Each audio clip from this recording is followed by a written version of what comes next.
In this video, you will learn how to use control grids in PlugTools. Control grids let you trigger plugins, patches, channel strip settings, or PlugTools key commands using MIDI messages. To get started, open the Control Grids window by selecting Control Grids from the PlugTools status bar menu. This window is divided into 3 sections. On the left, you'll find a list of all your defined control grids and the MIDI port they respond to. In the center, you'll see the name of the selected control grid and a grid with 127 slots. On the right, there's a tabbed view. The first tab lists all plugins, the second shows patches and channel strip settings, and the third displays all PlugTools key commands. By default, PlugTools creates an empty control grid that responds to MIDI CC number 110 on channel 1.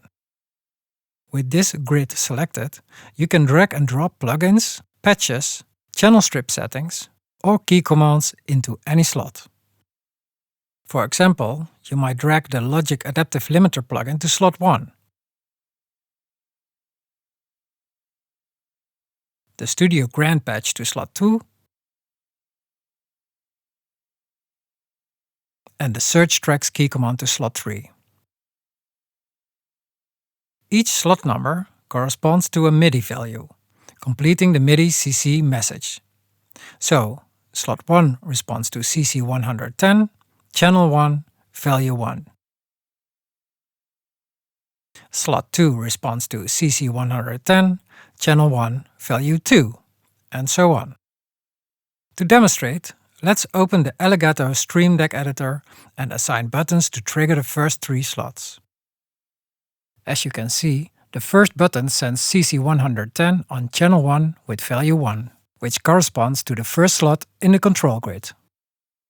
The second button sends value 2, and the third button sends value 3, corresponding to slot number 2 and 3 in the control grid.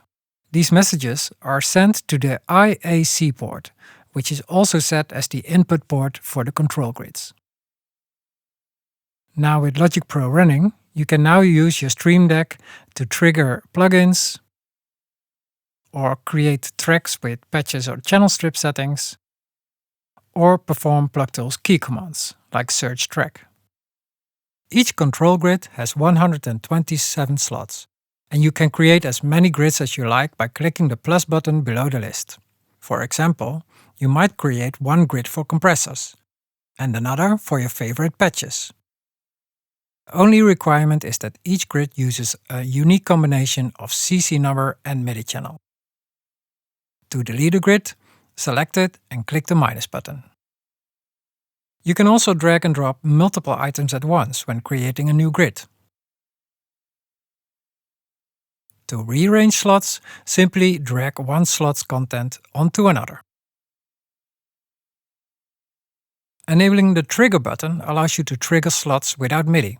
Just click a slot to activate Logic Pro and trigger its function. Finally, use the Export button to save your control grids and import to load them on another system or as a backup. Thanks for watching, and for more information visit speakerfood.com.